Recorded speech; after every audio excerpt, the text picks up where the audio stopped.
الحمد لله وحده والصلاة والسلام على من لا نبي بعده أما بعد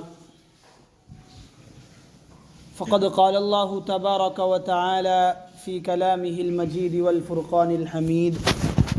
فأعوذ بالله من الشيطان الرجيم بسم الله الرحمن الرحيم والتين والزيتون وطور سينين وهذا البلد الأمين لقد خلقنا الإنسان في أحسن تقويم صدق الله العظيم وصدق رسوله النبي الكريم ونحن على ذلك لمن الشاهدين والشاكرين والحمد لله رب العالمین۔ بزرگان محترم اور برادران عزیز، نہ ہم اپنی مرضی سے اس دنیا میں آئے اور نہ ہی اپنی مرضی سے اس دنیا سے جانا ہے۔ آنا بھی اللہ کی مرضی سے ہے اور اس دنیا سے جانا بھی اللہ کی مرضی سے ہے۔ جب ہم نہ اپنی مرضی سے آئے اور نہ ہی اپنی مرضی سے اس دنیا سے جائیں گے تو جو درمیانی وقت ہے ہمیں چاہیے کہ اس کو بھی اللہ کی مرضی کے اعتبار گزاریں۔ آنے میں بھی اپنی مرضی نہیں، جانے میں بھی اپنی مرضی نہیں، تو یہاں رہنے میں بھی اپنی مرضی نہیں ہونی چاہیے، بلکہ یہاں رہنے والی زندگی بھی اللہ کی مرضی کے مطابق ہونی چاہیے۔ اللہ رب العزت کا احسان اور شکر ہے کہ اللہ رب العزت نے جس دن مجھے اور آپ کو پیدا کیا، مجھے اور آپ کو بنایا، میں اور آپ اپنی ماں کی پیٹ سے باہر دنیا میں آنکھیں کھولی، تو اس دن اللہ رب العزت نے پوری دنیا کے اندر نہ جانے کتنے بے شمار کیڑے مکوڑوں کو پیدا کیا، نہ جانے کتنے جانوروں کو پیدا کیا، اسی دن کتے، بلی اور خنزیر کو بھی پیدا کیا۔ لیکن اللہ رب العزت کا احسان ہے کہ اللہ رب العزت نے مجھے اور آپ کو انسان بنایا،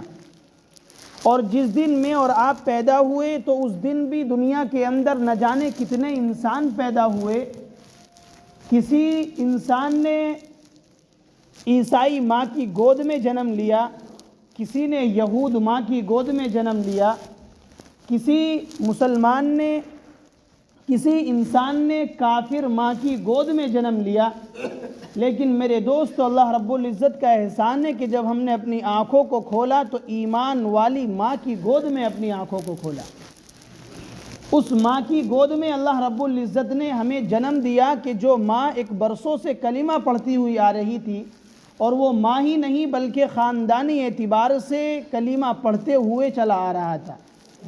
تو اللہ رب العزت کا پہلا انعام تو یہی ہے کہ انسان بنایا۔ اسی کے ساتھ ساتھ دوسرا احسان اللہ رب العزت کا میرے اور آپ کے اوپر یہ ہے کہ اللہ رب العزت نے ایمان والا بنایا۔ یہ ایمان کتنی عظیم نعمت ہے میرے دوستو۔ یہ ایمان ایک ایسی نعمت ہے کہ ماں کی گود سے لے کر گور تلک،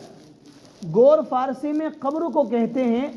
تو گود سے لے کر گور تلک اس کا محفوظ رکھنا، اس کو بچا کر رکھنا، اس کی حفاظت کرنا، یہ ہر ایک ایمان والے کے لیے ضروری ہے۔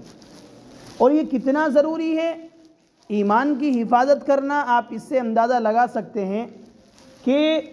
اگر چند بندے مل کر کہیں سفر کر رہے ہیں اور ان لوگوں میں سے کوئی ایک بندہ جا کر کھڑکی پر ٹکٹ لے لیتا ہے تو شرعی اعتبار سے اب ان کے لیے سفر کرنا جائز ہے۔ ٹرین کے اندر سوار ہونا، ٹرین کی سیٹ پر بیٹھنا، منزل مقصود تلک ان کا جانا اب شرعی اعتبار سے درست ہو چکا۔ لیکن انہی سفر کرنے والوں میں سے کوئی ساتھی کہتا ہے کہ ٹکٹ کس نے لیا ہے؟ ایک ساتھی کہے کہ میں نے ٹکٹ لیا۔ اب اسی جماعت میں سے کوئی کہنے لگے کہ اس ٹکٹ کو لے کر پھاڑ دو، ہم نے اپنے سفر کو جائز کر لیا، اپنے سفر کو ہم نے، سفر کی جو ایک قیمت تھی وہ ہم نے ریلوے اسٹیشن پر جمع کر دی ہے، اب اس کو رکھنا کوئی ضروری نہیں۔ تو میرے دوست، عقل مند بندہ کہے گا کہ ٹرین میں سوار ہونے کے بعد ٹی ٹی آ سکتا ہے، ٹکٹ چیک کر سکتا ہے، تو لہذا ٹکٹ کو سنبھال کر رکھا جائے۔ ٹرین میں سوار ہونے کے بعد ٹی ٹی آئے، ٹی ٹی ٹکٹ کو چیک کر اس پر دستخط کر دے، اوکے کر دے، اب اس کے بعد آپ چاہیں کہ میں اس کو پھاڑ کر پھینک دوں تو ایک عقل مند بندہ کہے گا کہ ابھی اس کو پھاڑ کر نہ پھینکا جائے، ہو سکتا ہے سفر کے دوران دوبارہ پھر ٹکٹ چیک ہونے لگے، دوبارہ بھی ٹکٹ چیک ہوتا ہے، اب دل میں آیا کہ اس کو اب پھینک دیا جائے، اب اس کی کوئی ضرورت نہیں، تو میرے دوست عقل مند بندہ کہے گا کہ ٹرین سے اترنے کے بعد اسٹیشن پر پہنچ کر جب تک اسٹیشن سے باہر نہیں نکلا جاتا، جب تلک اس ٹکٹ کی ضرورت ہے، ہو سکتا ہے کہ یہاں ٹرین میں ٹکٹ بھی چیک نہ ہو، پلیٹ فارم پر اتر کر بھی چیک نہ ہو، لیکن جب ہم اسٹیشن کے دروازے سے باہر ہو رہے ہوں وہاں پر چیکر کھڑا ہو اور وہ ٹکٹ چیک کرنے لگے، اور اس وقت ہمارے پاس اگر ٹکٹ نہیں نکلا تو ٹرین جہاں سے چلی تھی، جہاں تک چلی ہے، وہاں سے وہاں تک کی فائن ہمارے نام کی کاٹی جائے گی۔ تو میرے دوست، جس طریقے سے دنیاوی اعتبار سے آج ایک ٹکٹ کی ہمارے نگاہوں میں ایک اہمیت ہے، ایک وقار ہے، اور ہم اس کو اپنے لیے ضروری سمجھ رہے ہیں، جب سے گاڑی کے اندر سوار ہوئے اور جب تلک اسٹیشن سے باہر نکل رہے ہیں، جب تلک ہم اس کاغذ کو، اس ٹکٹ کو جس طریقے سے محفوظ رکھ رہے ہیں، میرے دوست، اسی طریقے سے میرے اور آپ کے لیے بلوغت کے بعد سے لے کر اور قبر تک جانے تلک اس ایمان کی حفاظت کا کرنا ضروری ہے۔ ایک لمحہ بھی ایسا نہ ہو کہ ہم ایمان کی دولت سے غافل ہو جائیں، ایک لمحہ بھی ایسا نہ ہو کہ ہم ایمان کو بھول بیٹھیں اور ایمان کو بھلا کر کے ہم زندگی کو گزاریں۔ میرے دوست، 3 کام روایت کے اندر ایسے آتے ہیں کہ ان 3 کاموں کو کرنے کی وجہ سے انسان کا ایمان اس کے جسم سے باہر آ جاتا ہے، اور مثال دی جاتی ہے کہ جس طریقے سے آدمی کالر پکڑ کر اور کپڑے کو اپنے جسم سے باہر کھینچ لیتا ہے، باہر نکال لیتا ہے، اسی طریقے سے جب بندہ ان 3 کاموں میں سے کوئی ایک کام کرتا ہے تو اس کے جسم سے ایمان باہر آ جاتا ہے۔ انہی چیزوں میں سے ایک چوری ہے۔ جب بندہ چوری کرتا ہے تو چوری کرتے وقت جب تلک وہ چوری کے عمل میں شامل رہتا ہے، اس کام سے فارغ نہیں ہو جاتا، تب تلک ایمان کی دولت اس سے دور ہو جاتی ہے۔ اب آپ سوچیں کہ ایک بندہ چوری کر رہا، چوری کرتے کرتے اگر اس کا انتقال ہو جاتا ہے اور موت آ جاتی ہے، تو آپ بتائیں کیا فیصلہ کریں گے؟ کیا وہ ایمان کی حالت میں مرا یا غیر ایمان کی حالت میں؟ اسی طریقے سے دوسرا عمل، بات کو بہت طویل نہیں کرنا، دوسرا عمل بندہ زنا کرتا ہے، زنا کے عمل میں جب تلک ملوث رہتا ہے تو زنا کرتے کرتے اس دوران بندے کا ایمان اس کے جسم سے باہر آ جاتا ہے، جس طریقے سے ہم سوتے وقت اپنے کپڑوں کو باہر نکال دیتے ہیں، یہ اتنے وقت کے لیے ایمان اس کے جسم سے جدا ہو جاتا ہے۔ اب کوئی کہنے لگے کہ یہ چوری کی بات اور زنا کی بات کس کے اوپر لائیں، کہاں سے لائیں؟ تیسری چیز سنیں آپ، تیسری چیز کیا ہے؟ تیسری چیز ہے کہ جب بندہ نشہ کرتا ہے، آج کل نوجوانوں کے اندر یہ چیز بہت عام ہو چکی ہے، بچہ بالغ نہیں ہو رہا اور بلوغت سے پہلے ان تمام چیزوں کے اندر ملوث ہے، جہاں وہ چھوٹے چھوٹے نشے کر رہا تو ان چھوٹے نشوں کی آڑ میں وہ کتنی مرتبہ ان نشوں تلک پہنچ جاتا ہے کہ جو کرنے بالکل حرام ہے۔ مثال کے طور پر آدمی سگریٹ پی رہا، لیکن کتنی مرتبہ اس سگریٹ کے اندر کوئی ایسی چیز ملا لیتا ہے کہ جس کو ملانے کے بعد نشہ ہو جاتا ہے اور آدمی اپنے ہوش و حواس کو بھول جاتا ہے۔ اور آج کل یہ چیز اگر آپ دیکھیں باریکی کے ساتھ، آپ نکلیں، آپ کسی کو روکے نہیں، ٹوکے نہیں، تو آپ اس چیز کو تقریباً آج 80% لوگوں کے اندر یہ چیز پائی جا رہی، اور خاص طور پر جوان طبقے کے اندر، کہ وہ جوان بعد میں ہوتے ہیں اور نشہ پہلے شروع ہونے لگتا ہے۔ تو میرے دوستو، تیسرا عمل ہے کہ جب بندہ نشہ کرتا ہے تو نشہ کرتے وقت اور جب تلک وہ نشے کی حالت میں رہتا ہے، ایمان اس بندے سے جدا ہو جاتا ہے۔ اب آپ فیصلہ کریں، ایک بندہ چوری کر رہا، ایک بندہ زنا کر رہا، تیسرا بندہ نشے کی حالت میں ہے، ان تینوں عمل کو کرتے ہوئے اور نشے کی کنڈیشن میں رہتے ہوئے آپ خود فیصلہ کریں کہ اگر بندے کا خاتمہ ہو جاتا ہے تو کیا ہم کہیں گے کہ اس کا ایمان پر خاتمہ ہوا؟ نہیں میرے دوستو، بلکہ یہ حکم لگایا جائے گا کہ اس بندے کا ایمان پر نہیں بلکہ ایمان اس کے جسم سے باہر تھا، اس حالت میں اس کا انتقال ہوا ہے۔ تو میرے دوستو،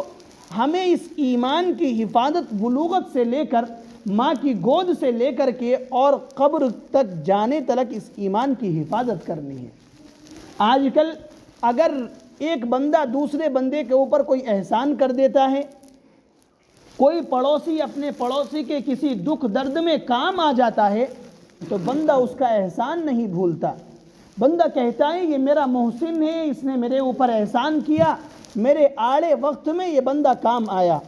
اور کتنی مرتبہ احسان اتنا آگے بڑھ جاتا ہے کہ بندہ اپنی اولاد سے کہہ کر کے مرتا ہے کہ فلاں بندے کو مت بھولنا، فلاں بندے کے احسان کو مت بھولنا، یہ فلاں وقت میرے کام آیا تھا۔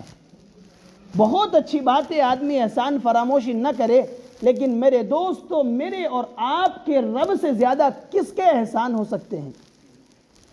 ایک بندہ دوسرے بندے پر احسان کر سکتا ہے، لیکن رب سے زیادہ کون احسان کر سکتا ہے کہ رب نے مجھے اور آپ کو سب سے اول انسان بنایا، اور انسان بنانے کے ساتھ ساتھ ایمان کی دولت سے نوازا۔ اسی طریقے سے ایک بندے کا واقعہ آتا ہے،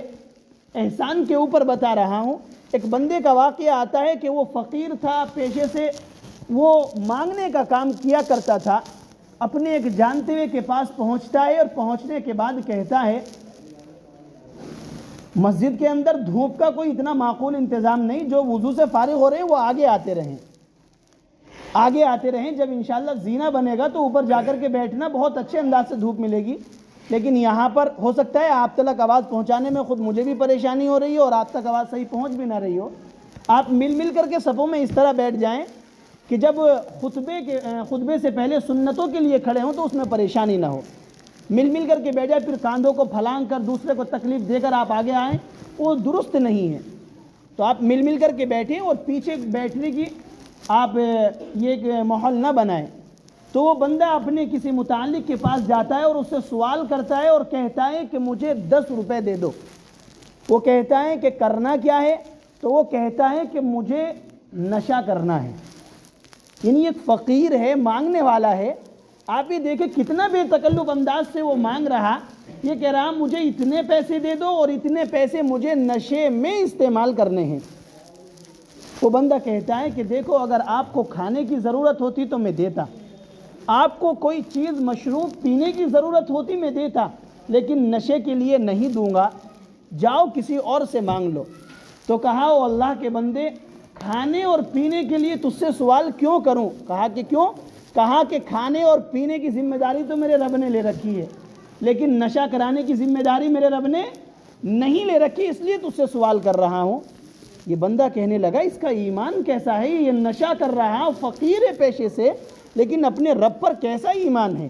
یہ بندہ اپنے کام کو چھوڑتا ہے اور اس کے پیچھے چل دیتا ہے، اس کو 1 روپیہ نہیں دیا، اس کے پیچھے چلتا ہے کہ اپنے رب کو رازق ماننا ہے، رزق دینے والا ماننا ہے، کیا ایمان ہے۔ یہ اس کے پیچھے چلتا ہے اور چلتے چلتے چلتے چلتے یہ ایک ایسی جگہ پہنچتا ہے جہاں شادی کا ایک فنکشن چل رہا تھا۔ جب میں اس بات کو ذکر کرتا ہوں تو شہنائی جو ہوٹل ہے وہ میرے ذہن میں آ جاتا ہے کہ راستے کے ادھر کھانا بن رہا اور ادھر کھانا چل رہا، تو ایک بندہ ڈش میں کھانا لے کر راستہ کراس کر رہا تھا، ٹھوکر لگتی ہے اور ٹھوکر لگنے کے بعد فوراً ڈش نیچے گر جاتی ہے۔ اب گرم گرم ڈش ہے، اب یہ کھانا چلانے والا فوراً ڈش کو پلٹتا ہے اور ڈش لے کر کے اور پھر واپس جاتا ہے لینے کے لیے۔ یہ مانگنے والا وہیں سڑک پر بیٹھتا ہے اور گرم گرم بریانی کھانے لگتا ہے۔ اب اس کا وہ دوست پیچھے سے آ رہا تھا جس سے ذکر چل رہا تھا، یہ پیچھے کھڑے ہو کے دیکھنے لگتا ہے، یہ پیچھے مڑ کر کے دیکھتا ہے تو کہتا ہے کیا دیکھ رہا؟ کہا یہی دیکھنے کے لیے آیا تھا کہ اس طریقے سے کھلاتا کیا تیرا رب؟ تو کہا کہ نہیں، روزانہ عزت سے اور برتن میں کھلاتا ہے، آج کل کچھ انبن چل رہی میری اپنے رب سے، اس لیے نیچے پڑا ہوا کھلا رہا ہے۔ اور اسی کے ساتھ ساتھ اس نے میرے دوست یہ بات کہی کہ وہ ناراض کتنا ہی ہو جائے، وہ خفا کتنا ہی ہو جائے، لیکن بھوکے پیٹ کبھی نہیں سلاتا۔ کہا بھوکے پیٹ کبھی نہیں سلاتا، روزانہ میں بھوکے پیٹ اٹھتا تو ہوں بستر سے، لیکن جب بستر پر جاتا ہوں تو وہ میرا رب مجھے بھوکے پیٹ بستر پر نہیں بھیجتا۔ تو میرے دوست اتنے احسانات میرے اور آپ کے رب کے کہ وہ ایک لقمے کے اوپر، آپ دیکھیں، آپ کو ایک مثال دوں میں، ایک کتے کی مثال آپ لیں کہ ایک کتا ہے، آپ اس کو سوکھا ٹکڑا ڈالیں، سوکھا ٹکڑا آپ اس کو ڈالنے کے بعد آپ گھر کے اندر چلے جائیں، 1-2 دن آپ اس کو سوکھے ٹکڑے ڈالیں، میرے دوستو سوکھے ٹکڑوں کی وجہ سے آپ دروازہ رات میں کسی وقت بھی کھول کر کے دیکھیں، وہ آپ کو آپ کی چوکھٹ پر بیٹھا ہوا ملے گا، اور ثبوت کیا دے رہا ہے؟ سوتا ہوا نہیں، جاگتا ہوا ملے گا کہ اس بندے نے میرے اوپر احسان کیا ہے، اس نے مجھے سوکھے ٹکڑے روٹی کے کھلائے ہیں، اگر کوئی اس کو نقصان پہنچانے کے لیے آئے تو وہ پہلے مجھ سے نمٹے، بعد میں میرے مالک تک پہنچے۔ میرے دوستو کتے نے اپنے مالک کے یہ ان احسانوں کو مانا، ہم بھی تو دیکھیں کہ ہم نے بھی اپنے رب کے کسی احسان کو مانا یا نہیں؟ اگر نہیں مانا تو فیصلہ کرنا پڑے گا کہ کتا جیت گیا اور ہم ہار گئے۔ کیا ہماری جتنے ہم لوگ یہاں بیٹھے ہوئے جتنے اس بات کو سن رہے ہیں، اپنا اپنا محاسبہ لیں کہ سوکھے ٹکڑے کھانے کے بعد رات میں پوری رات اپنے مالک کے لیے جاگ کر کے گزار دی؟ کیا ہماری کوئی رات ایسی آئی ہے کہ ہم نے عشاء کے وضو سے فجر کی نماز پڑھی اور پوری رات ذکر میں اپنے رب کے سامنے گزاری ہو؟ نہیں میرے دوستو، ایسی کوئی رات شاید ہی کسی کی زندگی میں ملے، شاید ہی کسی کی زندگی میں ملے۔ ہمارا تو رات کا آخر یہ ہوتا ہے کہ ہاتھ میں موبائل فون ہوتا ہے اور کوئی نہ کوئی فحش کام چلتا ہوا ہوتا ہے، اور اس کو رکھ کر تب ہم سوتے ہیں۔ حقیقت تو یہ ہے کہ جس رب نے ہمیں پیدا کیا، جو رب ہمیں کھلا رہا پلا رہا، جو رب ہمیں زندگی دے رہا، حقیقی بات تو یہ ہے کہ ہم نے اس رب کو اپنے بھلا دیا۔ تو میرے دوست ضروری ہے اور ضرورت ہے اس بات کی کہ ہم اپنے رب کے احسانات کو مانیں، ہم اپنے رب کی یاد اپنے دلوں کے اندر زندہ کریں، اپنے رب کے منشے کے مطابق ہم اپنی زندگی کو گزاریں۔ اللہ رب العزت نے نبی کو جس کام کے لیے دنیا میں بھیجا تھا اور اس امت کو جو چیز سمجھانے کے لیے اور اس قوم کو جو بات بتانے کے لیے بھیجا تھا، دعا کرے اللہ رب العزت نبی علیہ السلام کی منشا کے مطابق، آپ کے بتائے ہوئے طریقے کے مطابق ہمیں زندگی گزارنے کی توفیق عطا فرمائیں۔ آمین وآخر دعوانا الحمدللہ رب العالمین۔ کھڑے ہو جائیں اور مل کر کے کھڑے ہوں، بعد میں خطبے کے وقت کسی کی آواز نہ آئے، مل کر کے کھڑے ہو جائیں۔